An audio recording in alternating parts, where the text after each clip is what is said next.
importante. Déjame, pongo aquí mis notas. Aquí está.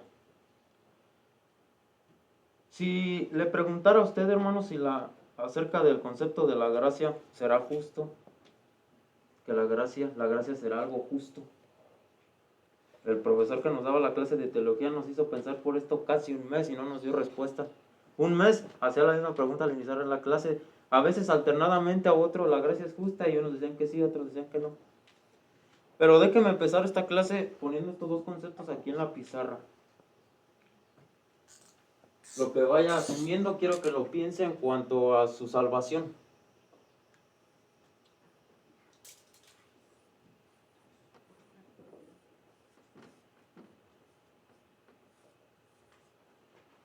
No son conceptos difíciles, ahorita los explico.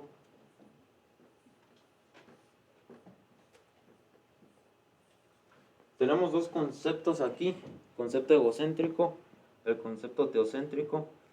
Y respecto a la salvación, quiero que usted los dirija hacia allá, ahí en su mente, ahí en su lugar donde está. Porque algunas personas, hermanos, van a asumir su salvación bajo esta idea. Otros la van a asumir aquí. ¿Qué significa esto? Usted. Egocéntrico habla de usted, de lo que usted hace, lo que usted piensa, cree que es. Y teocéntrico significa Dios. Cualquiera de estos dos parámetros, usted quiero que lo esté pensando en cuanto a su salvación. Si su salvación es egocéntrica, es decir, gira en torno a usted, o si salvación es teocéntrica, gira en torno a Dios. ¿Con cuál se quedarían ustedes en cuanto a la salvación? ¿Su salvación será egocéntrica o se verá teocéntrica? ¿Qué piensan? Teocéntrica. De parte de Dios. Déjenme decirle, hermanos, que en cuanto a lo que estuvieron investigando los académicos, en sus conclusiones pensaron y concluyeron que la mayoría piensa de esta manera, por las preguntas que hicieron. Lo miran así. Y déjame decirle qué fue lo que hicieron. Se acercaron a un grupo de jóvenes y estudiantes de Biblia y les fueron a preguntar directamente cuál era su meta principal en la vida. Ojo, son estudiantes de Biblia, están en seminarios y tenían que responder a esta pregunta. ¿Cuál es la meta principal en la vida para ustedes? Y obviamente se esperaba esta respuesta y la dijeron: obtener vida eterna. Aquí está el punto, hermanos. Cuando nuestra meta y objetivo sea obtener la vida eterna, les va a sorprender, pero vamos a estar viviendo así.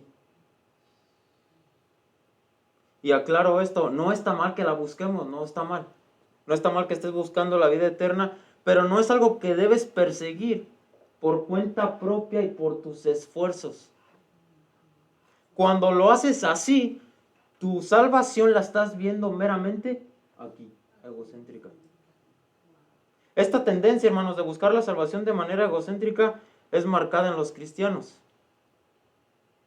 Depende de mis obras, depende de mi bondad. Es más, a veces lo piensan así, depende de qué tan santo soy. Ahora voy a aclarar algo aquí, esto me voy a poner yo como ejemplo. Cuando estas clases, hermanos, estos conceptos se me explicaban, yo lo estoy resumiendo, me resultaba muy difícil esquivar esto, o no ver mi salvación así. Me resultó muy difícil, me llevó casi 2 meses poder aterrizar las ideas. Unos de estos tópicos me hacían llorar, más adelante podremos verlos, pero resulta muy difícil no ver tu salvación por este lado. Obras, bondad, qué tan bueno soy, todo lo que hago en la iglesia, lo que aporto, lo que no aporto, mi santidad, cómo trato a los hermanos. Para aterrizar todavía más esta parte, hermanos, déjenme hacerle un examen reflexivo. Ahí en su lugar responda, no necesita hacerlo en voz alta. Pero la pregunta que voy a hacer, respóndalo ahí en su lugar. Esta pregunta le va a ayudar a salir de muchas dudas. Responda ahí en silencio. Si usted está a punto de morir en este momento, o si Cristo viniera en este momento, ¿usted es salvo o no es salvo? Solamente responda ahí en su lugar. ¿Sería salvo o quedaría condenado?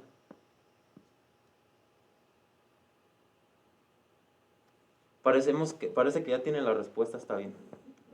Déjenme decirle, hermanos, que para el propósito de la pregunta no es importante si usted dijo sí o no. No nos importa esta parte. Nos importa en qué fue lo primero que pensó para formular su respuesta. Si sus pensamientos, hermanos, fueron ¿Merezco ser salvo? ¿Pequé desde la última vez que pedí perdón? Y Cristo va a venir, no alcanzo a pedir perdón, no soy salvo. O si sus pensamientos fueron, no soy tan bueno, no alcanzo la salvación. Si sus pensamientos giraron en cuanto a estas propuestas, hermanos, usted sigue aquí. No se ha movido de esta parte.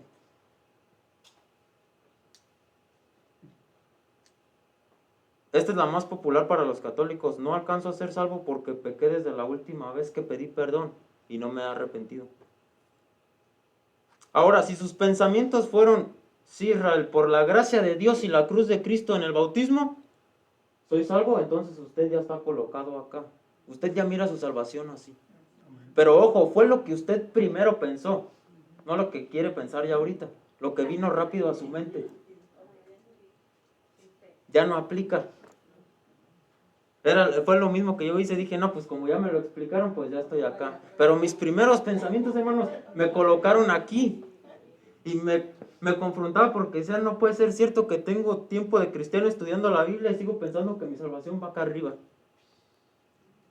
Hasta que usted, hermanos, ponga el enfoque en esta parte teocéntrica, hasta que lo ponga aquí, ahorita vamos a hablar a qué me refiero con enfoque. Hasta que usted ponga ahí su enfoque en la salvación, entonces va a tener seguridad de que es salvo. Total seguridad, nada en circunstancias, pensamientos, ideas, filosofías, argumentos, nada lo va a hacer salir de aquí de su salvación. Usted va a estar seguro. Cuando le vuelvan a preguntar si es salvo, va a poder decir que sí. ¿Estamos bien entonces con esta parte? Ok. No me va a dejar mentir, hermano, pero casi todo el mundo, no cambiando aquí de tópico, pero quiero ir poniendo otras ideas. Casi todo el mundo, hermanos, desarrolla un concepto de justicia. Todos lo tenemos, yo me incluyo. Por ejemplo, cuando a los niños usted los ve discutir por algo o que están en un juego viendo quién es el ganador, van a tratar de decir, oh, eso no es justo, le dieron más a él que a mí. Yo llegué primero, me deben dar más a mí y a los dos les dan el mismo regalo. Yo lo viví mucho en campamentos cuando fui niño, adolescente. Trataba del equipo al que dijera más versículos de memoria, mi mamá me traía repitiendo, o el líder, me los aprendía, me los decía, y si yo decía 2 o 3 más, o mi equipo decía más 3 versículos, al último a todos nos daban un aguinaldo. Yo me enojaba, decía mi esfuerzo para que al último al otro también le den, no va. Y desarrollamos un concepto de justicia. Grupos e individuos, hermanos, en la cristiandad lo miran así. ¿Qué pasa con este concepto de justicia? Se lo vamos a querer aplicar a la salvación. ¿Cuál es la propuesta? Que si soy realmente bueno, entonces Dios tiene las puertas del cielo abiertas a mi vida. Encontré estas respuestas, hermanos, en una encuesta. Se le hicieron a personas cristianas y era lo siguiente. Responder a esta pregunta. ¿Cuáles son tus probabilidades de ir al cielo? Miren las respuestas, son muy humanas en cuanto a lo que pensamos nosotros. Mire, uno dijo 50-50. Cuanto más viejo me hago, más confirmo que mis probabilidades mejoran. Otro dijo así, 50-50 creo que voy al cielo. Pero creo que tal vez tenga que ser más que una buena persona. Sigo en la carrera de la fe, pero aún tengo dudas. Esas fueron otras respuestas. La última, hermanos, fue muy optimista. Hubo más respuestas, pero les pongo las relevantes. Dijo este hombre, mis probabilidades son, note el porcentaje, 85%. No creo que el examen de la entrada al cielo lo repruebe. 85% estoy seguro de que voy. Son respuestas reales, está en la página web, en la revista. Estas personas, hermanos, como muchos quizá de nosotros, asumimos que el día del juicio implica lo siguiente. Aquí es en donde esto ya usted no puede empezar a hacer gráfico.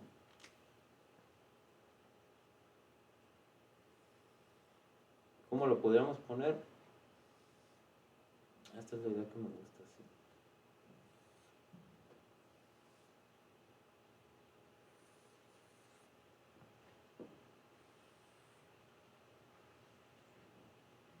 Quiero algo más pequeño.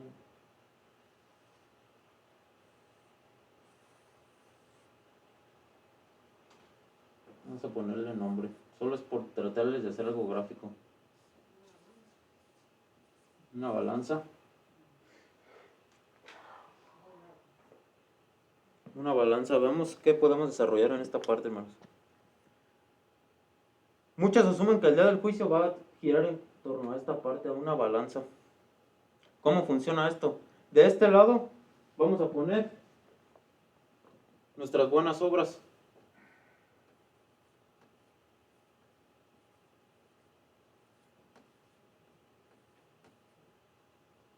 ¿Qué pondríamos acá, hermanos? Malas obras. Malas obras. ¿Están todos de acuerdo? Pues no, pues no. Ok, vamos a poner malas obras. Si lo tenemos que corregir, lo corregimos.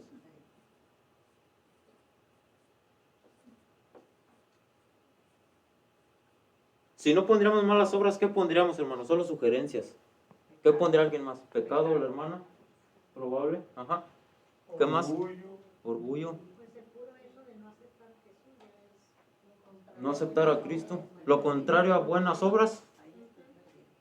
¿Serían malas obras? Ajá. Ok, parece que... Actuar mal. Parece que entonces estamos en sintonía. Va el concepto de pecado también. Si quieren lo podemos poner aquí para que lo abarque. Ahorita vamos a ir a los versículos. No creo que esto nada más se trata aquí de la edad. Al menos piensan que, imagínense, ya es el día del juicio, al menos piensan los cristianos, y yo me incluía en esa lista, hermanos, hasta que lo entendí, que en el día del juicio esto se iba a presentar, y al menos usted, si le ponemos un número, usted lleva 100 obras al cielo, al menos lleva más que acá. ¿Qué ponemos? 99. Pero lleva una más. La idea es que usted lleva buenas obras. Usted las tiene. Espero que usted entienda esta parte, hermanos, y lo acepte porque va a ser muy radical para su enfoque de la salvación. Vamos a Santiago capítulo 2, versículo 10. Y vamos avanzando con esto. Santiago capítulo 2, versículo 10.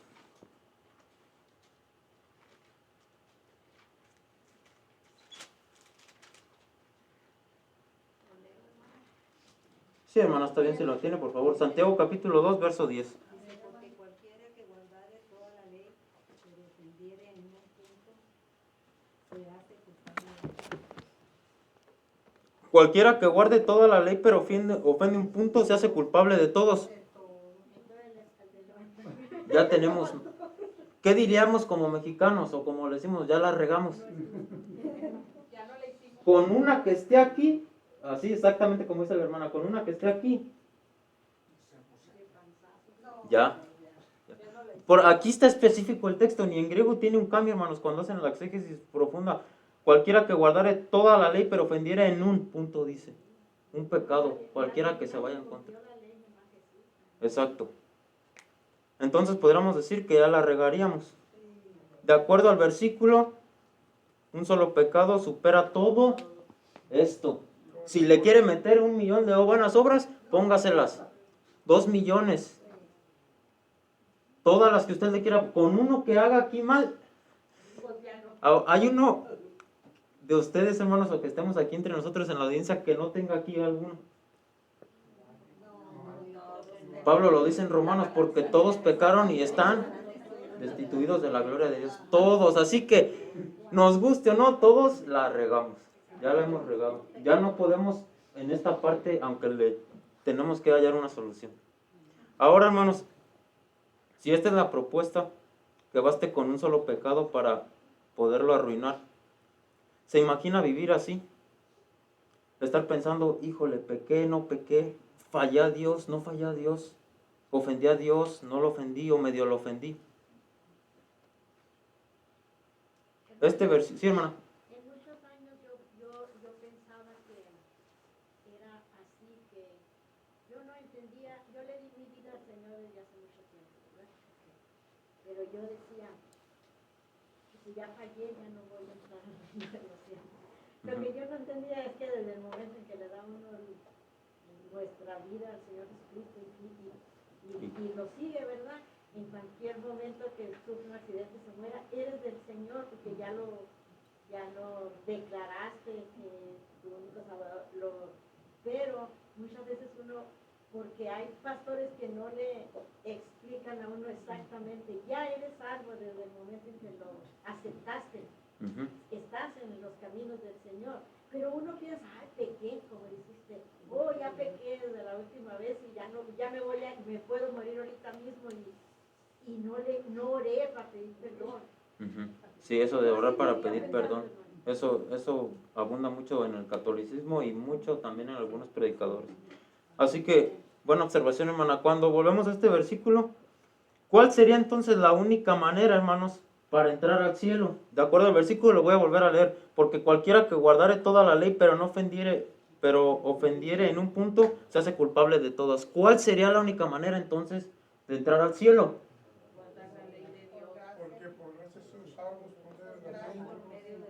Ok, gracia por medio de la ley, de la fe. Bueno, estando en este versículo, sin movernos la idea, ahorita vamos a aterrizar el concepto de gracia. La única manera de entrar al cielo sería que aquí no hubiera nada y aquí la cumpliéramos que perfectamente. Si le quiere poner más. O sea, usted aquí tiene. La guardó completa, sí, hermano. Por eso es muy importante pedir perdón por los pecados. Cada momento cada día, o sea, cada día. Sí, hermano, vamos a ver bien esta parte, para ver si el pedir perdón por nuestros pecados determina nuestra salvación. Buen punto ahí. Entonces sería aquí, no hay error, no hay falla, no hay pecado, no se equivocó usted ni una sola vez. Usted en la balanza está bien, no le señala nada a Dios en contra. Usted está bien. Pero como ya nos dimos cuenta que tenemos error aquí en las malas obras, no se puede.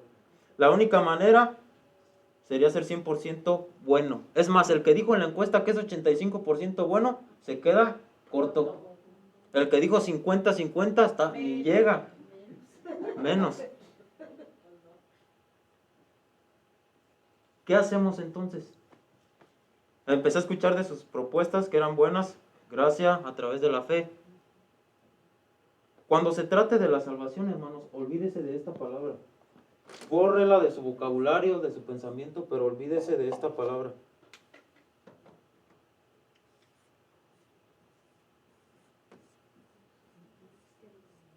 Olvídese de la justicia.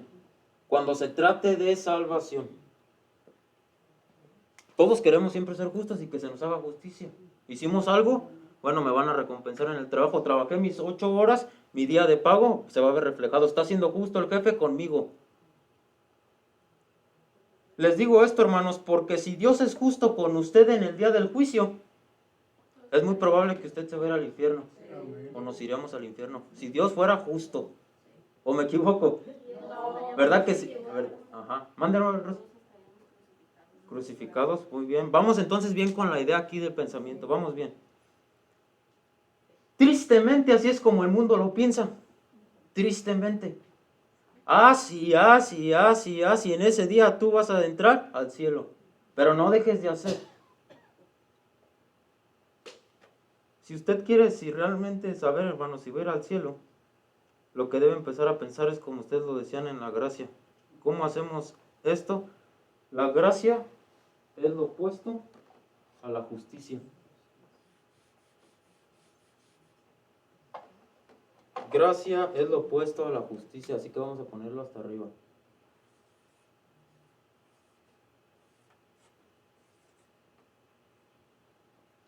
Es totalmente opuesto. Podemos dividir. La gracia es opuesto a ser justo, hermanos. Significa que el día del juicio vamos a obtener lo contrario a la justicia. En la mayoría de los asuntos, hermanos, de este mundo, la justicia es pensada como algo bueno. Por ejemplo, si alguien me hizo mal, vamos a esperar o pensar que pague su condena. Se portó mal, entonces que venga la consecuencia y la pague. Ese es nuestro sentido de justicia aquí en la tierra. Y así es como pensamos que deberíamos vivir, que la justicia abunde, que se respete, que no se pase por alto. El problema va a ser que como cristianos, esta idea de justicia la vamos a querer traer a la salvación.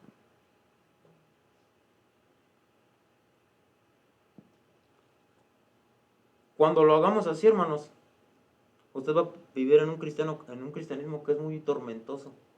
todo lo que estoy haciendo, hice y no hice, no le va a dejar disfrutar su cristianismo. La única esperanza que tenemos es la gracia, todo lo opuesto a la justicia. Y créanme, hermanos, la mayoría de los cristianos les cuesta soltar esta idea en el cristianismo. Pues entonces pensamos como los católicos. Sería como los Por obras católicos. nos vamos a salvar. Sí, esa es la idea del catolicismo. Es más, escuché a un predicador una vez en el colegio que lo invitaron, era externo el hermano, lo invitaron a dar capilla, dijo, Dios dará a aquellos lo que merecen, las bendiciones de la vida eterna. ¿Será así, hermanos? Cuando se trata de la salvación, debe dejar de pensar en términos de justicia. ¿Cómo hice esto? Entonces Dios me va a dar vida eterna. Como ayudé al prójimo, entonces Dios me va a dar vida eterna. Visité a los enfermos, hermano, desgasté mis ingresos, levanté orfanatos. Dios me va a dejar entrar al cielo, ¿no? Aunque no se olvidaran, hermano. O estamos hablando de cristianos. Sí, que vamos a ponerlo en el ejemplo más estricto que podamos. Estuve, es más, en el grupo de alabanza, daba predicaciones, clases, fui misionero en Ucrania en tiempos de guerra. Esa es una forma de pensar egocéntricamente. O No olviden lo que los conceptos del principio. Se levanta uno el yo. ¿Sí? Exacto, hermano, hacia allá va toda la idea. ¿Cómo definimos gracia? ¿Qué piensa de este término? Es un regalo de Dios. Así, tal cual, no le vamos a mover más, es tal cual como lo dicen, un favor inmerecido. Favor inmerecido, regalo inmerecido. Ahora, el regalo de la salvación de Dios, hermanos, a un pecador no es solo inmerecido, es lo contrario de lo que merece. ¿Qué merecíamos? Ira. Muerte. O sea, todavía se te está dando lo contrario que merecías ira, se te está dando un regalo. Vamos a Lucas capítulo 23. Hasta el final de la clase, hermanos, aterrizo la idea para que quede bien cimentada. Lucas capítulo 23.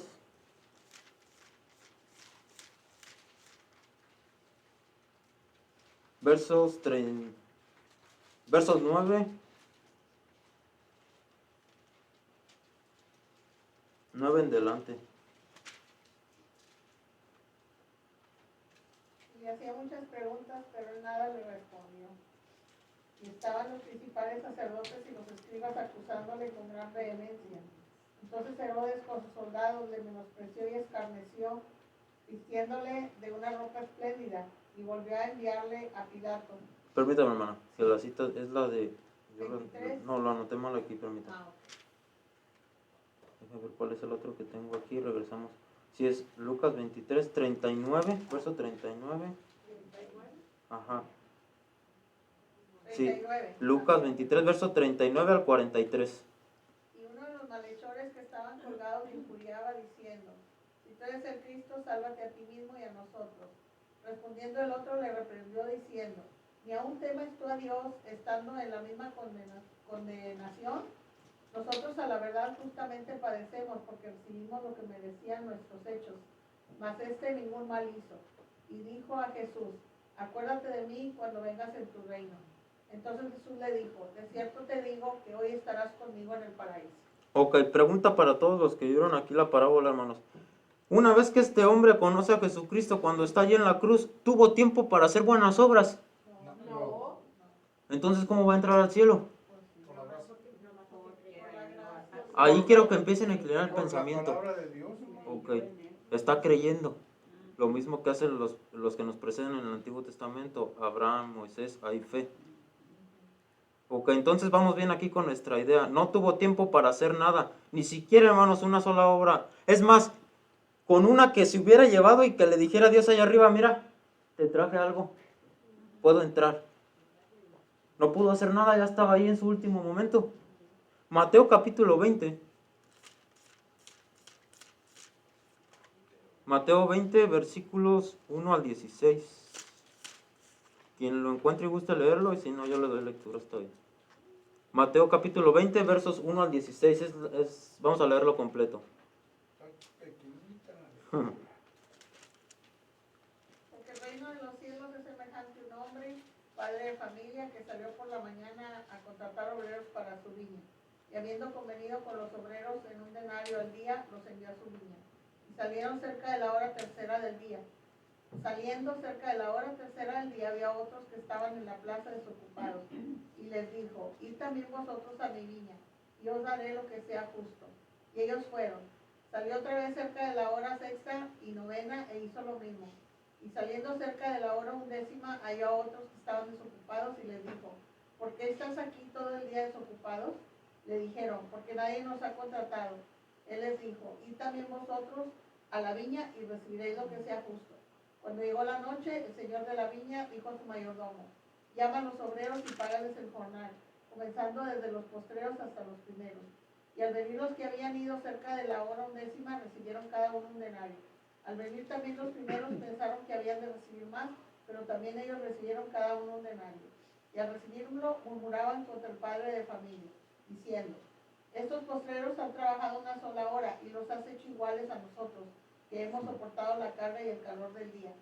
Él respondiendo dijo a uno de ellos, amigo, no te hago agravio, ¿no conveniste conmigo en un denario? Toma lo que es tuyo y vete, pero quiero dar a este postrero como a ti. ¿No me es lícito hacer lo que quiero con lo mío?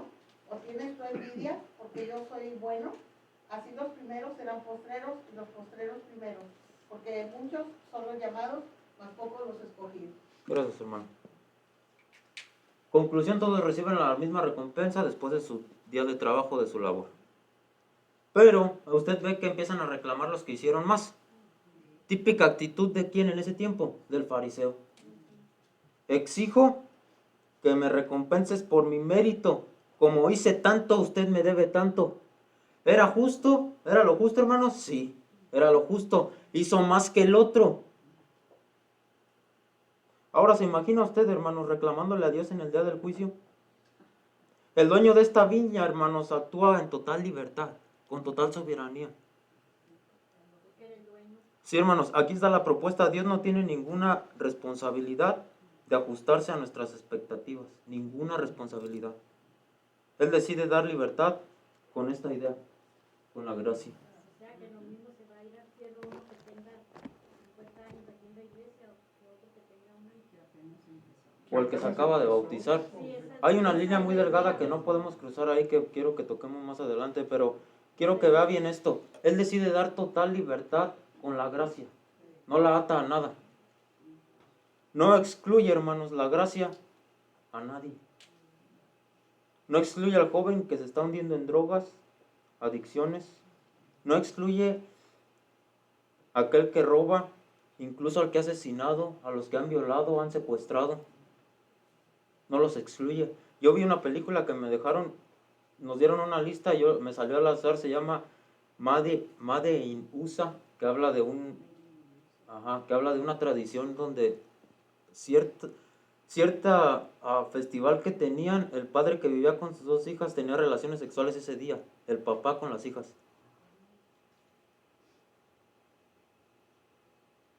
La gracia no excluye tampoco a esas personas, hermano. Cuando los profesores a mí me hacían entender o me explicaban esto, a mí me rebotaba horrible porque es como ellos. O sea, está bien que seas malo, pero no tan malo.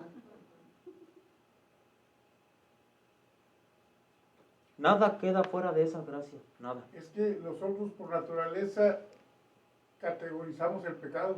Por naturaleza. Por Y ante Dios, ¿no? naturaleza decimos que matar a una persona Es algo que grande, queda afuera. Y la palabra de Dios nos dice que si le llamamos fatuo a nuestro hermano, es lo mismo. El pecado ante Dios queda igual, la consecuencia es distinta. El pecado es el mismo, la consecuencia se paga distinta. Ay, una mentirita blanca. Sí, se usa mucho eso, hermano. Mentira. Así que nuestra pregunta es, ¿cómo a alguien tan pecador, hermanos, Dios le va a mostrar esto? Alguien tan, exagérelo a tanta potencia. ¿Cómo le va a mostrar Dios gracia, hermanos? Porque Dios es misericordioso. Una vez estábamos evangelizando con los jóvenes y una de las jovencitas de la iglesia que quería aprender evangelismo llegó muy triste y confusa porque a un taxista que estaba ahí en el jardín principal de la ciudad donde vivo, se acercó, lo vio que estaba lavando los tapetes del carro y se acercó y le dijo, ¿le puedo robar un minutito de su tiempo? Le dijo, sí, dime, aquí te escucho. Y mientras hacía su actividad, ella le empezó a hablar de Cristo y todo, y el hombre en su desesperación la interrumpe y se quita el sudor, hermano, de su mano y le dice, mira, déjame sentarme. Y le dice, de todo lo que me estás hablando te entiendo que, pues, que Dios, estás diciendo que la iglesia, ella puede evangelizarlo a su manera, que, pues, que me perdona, pero si supieras todo lo malo que he hecho, le decía por su nombre a ella, se había presentado, si supieras todo lo malo que yo he hecho, ¿tú crees que Dios me va a perdonar a mí? Y le empezó a mencionar, no todo, cosas fuertes, que fue lo que a ella le hizo ser confusa. Entre una de ellos, que él se había visto involucrado en un asesinato. Y ella, esto empezaba a rebotar como decir, hermano, ¿también hacia él o qué le decía? Obviamente usted sabe que la respuesta directa era, claro que alcanzas perdón. Pero yo voy al punto de que el hacerle entender a las personas que la gracia de Dios lo abarca, hermanos, a veces esto choca en el evangelismo. Piensan que para ellos no, porque han sido y toda su vida han vivido mal. Drogas, sexo, fiestas, alcohol, todo es descarriado y llega un mensaje de amor y ¿qué dicen? Como a mí. Te la pasa mi mamá que de vez en cuando va a la iglesia, pero a mí no existe, hermano, ninguna persona en toda la humanidad que sea lo suficientemente buena para ir al cielo. No existe nadie en toda la humanidad que sea lo suficientemente bueno. Nadie. Si usted pensó que era usted, sorry, como dicen. Y como nadie es bueno, hermanos, por eso Dios introduce esto. Aquí está el consejo. Olvide la idea de justicia en el día del juicio. Deséchela. Eso no va a estar allí. No va a estar antes de que usted entre. Ahora sí, Israel, te toca. Ponlas acá las buenas y pon acá las malas. Usted debe pensar como el recaudador de impuestos que les predicaba hace unas semanas, que se acercó y dijo, soy pecador, sé propicio a mí. Dios, hermanos, usará una balanza en el día del juicio, donde si ponemos quizá nuestras malas obras, vamos a ponerlas de este lado.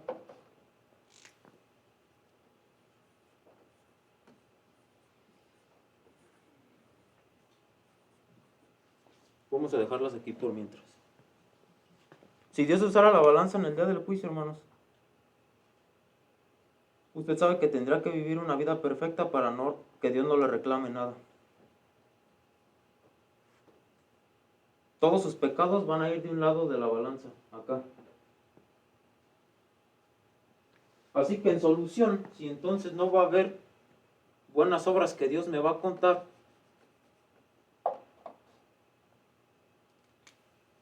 aquí entra este concepto. Lo voy a tener que abrir el círculo para que quepa.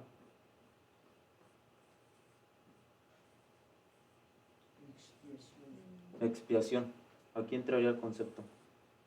¿Qué lo hace? La cruz, si quiere ponerle. Cristo, la sangre. ¿Dónde están las buenas obras? ¿Por qué, hermanos? Porque esto era lo que se tenía que solucionar. Esto era lo que nos hubiera impedido la entrada al cielo. Si Dios usara la balanza en el día de juicio, muy probablemente entonces va a ser de este lado. Del otro lado pondríamos a Cristo, la expiación, el hecho de sobre los pecados poner la sangre, como lo menciona Mikey. ¿Por qué así, hermanos?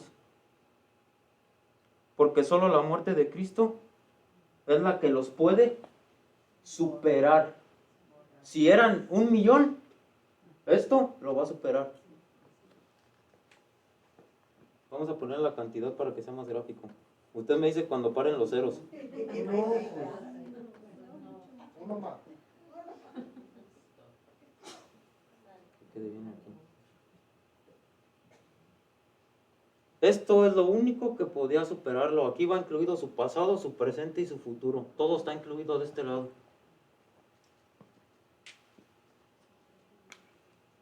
Solo esta expiación, ese sacrificio, lo iba a poder superar.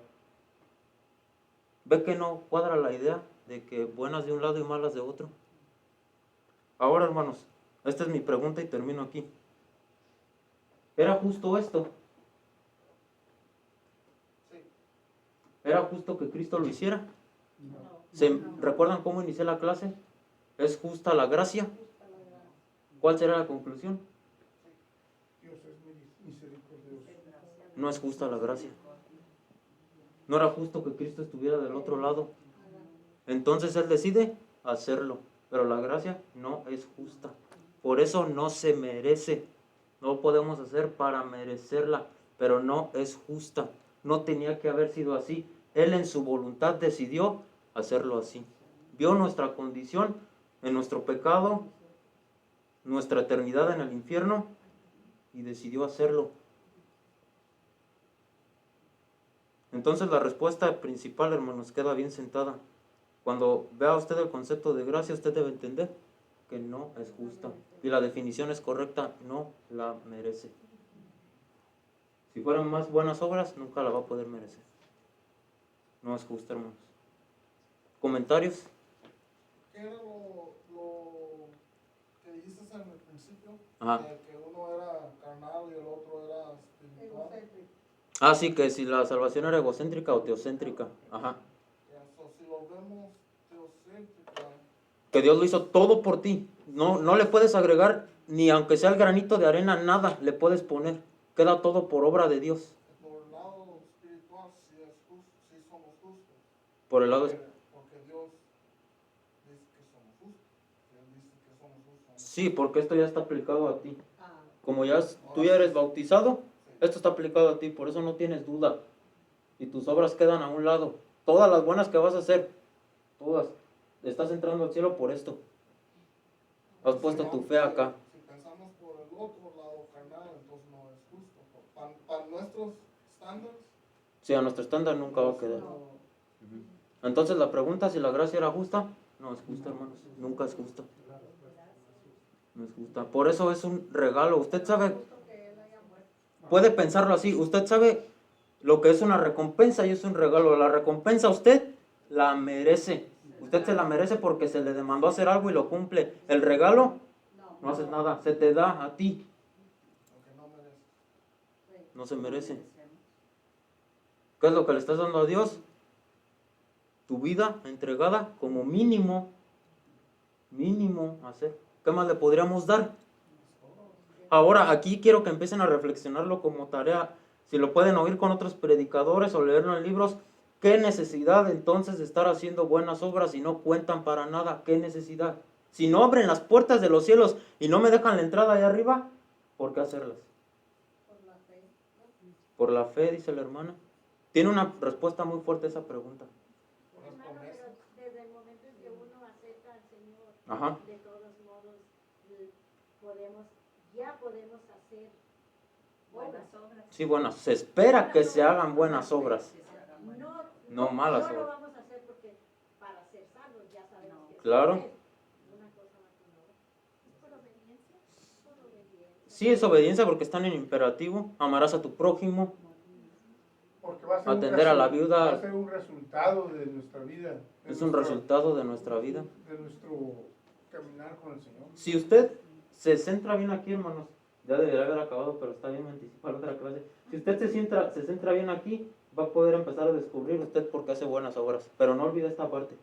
Usted va a descubrir por qué hace buenas obras. Un reflejo. Por amor de Cristo. Pero este es el punto de la clase. No, en el juicio no existe la idea de justicia. Porque si Dios fuera justo con nosotros en el día del juicio, nos va a ir mal. No, por eso decía que los primeros dos Enfoques. los mandamientos, Amarás al Señor tu Dios. que los primeros dos eran los más importantes. No tienen un grado de descendencia, pero se pueden ver como No, importantes. No, lo que pasa es que dice que se resumen en dos mandamientos. Ah, amarás a... Amarás a Dios con todo tu corazón y a tu prójimo como a ti mismo. Ujú. O Pues sea, lo- cuando amas a tu prójimo, es el resultado De que amas a Dios. que Dios está contigo. No es una obra, ¿no? Bueno, es un resultado de la transformación que Cristo hace en ti. Pues Sí, porque si yo me amo, tengo que amarte a ti. Y si yo te hago daño a ti, me estoy haciendo daño yo mismo. Por eso hay mucho conflicto. O sea, si yo a ti no te perdono, yo me hago daño, no tú. Yo soy el que no te estoy perdonando, yo soy el que me estoy dañando. Sí, hermanos. o si me pegan, pero para atrás. No formes la otra mejilla. Entonces quedamos bien con el tópico. Después vamos a estar viendo la entrada al cielo, qué implica la Biblia, hacia dónde va. Le podríamos haber agregado más ceros probablemente a las malas obras. A los billones, Pero no olvide que esa expiación lo alcanzó todo. No quedó nadie afuera, hermanos. a las miliadas. Otra cosa, no lo confunda, otra cosa es que lo rechacen. Eso es muy distinto, que ellos lo rechacen. Pero no quedaron fuera. Ningún pecado queda excluido de la gracia de Dios, nada. No se le escapó nada en esa expiación, no se le fue ningún pecado, ninguno. Incluso que lo platicaba recién con alguien, ni el pecado del suicidio se fue, porque sé que hay conflicto aquí. O se le olvidaría pagar por el suicidio. Todo lo pagó. Ahora, ¿qué implica también esta parte? Si hizo el suicidio para negar su fe, o si son asuntos de depresión, ansiedad, que él no reaccionó y se quitó la vida. En la primera yo diría que no hay salvación. Él lo está haciendo con la intención de negar a Dios. En la segunda, donde deudas, matrimonio lo agobian y lo llevan a quitarse la vida, obviamente alcanza perdón. Claro que lo alcanza. La primera sería apostasía. Sí, esa es la apostasía tal cual. Él decide en su voluntad, no más Dios. No estás, no vienes, no te escucho, no te veo. Pero no olvide, en ese pago en la cruz no se le fue nada, hermanos. Nada se quedó fuera del sacrificio de Cristo. Nada. ¿Estamos bien entonces con el tema? Sí, muy bueno. Vamos a orar y damos gracias a Dios por este tiempo que nos permite estar aquí. Padre, gracias por su amor. Gracias por ayudarnos a entender este concepto de la gracia. Sabemos que abunda en toda la escritura, desde Génesis hasta Apocalipsis. Queremos estudiarlos junto como iglesia y que usted nos ayude a soltar esas cadenas que aprisionan nuestro cristianismo, de que nuestras obras nos siguen manteniendo abierta la puerta al cielo. Gracias por corregir esto. Y a los hermanos, Dios, que se les haya hecho complejo, complicado, puedan ver otra vez la clase, puedan acercarse a preguntar, que su Espíritu Santo les ayude a digerir este material, Dios, puedan comprobarlo con la Escritura. Sea con nosotros. Y gracias, Dios, le damos como iglesia por este regalo que no merecíamos. Gracias, Dios, en Cristo Jesús. Amén. Amén. ¿Quedan los anuncios, hermanos?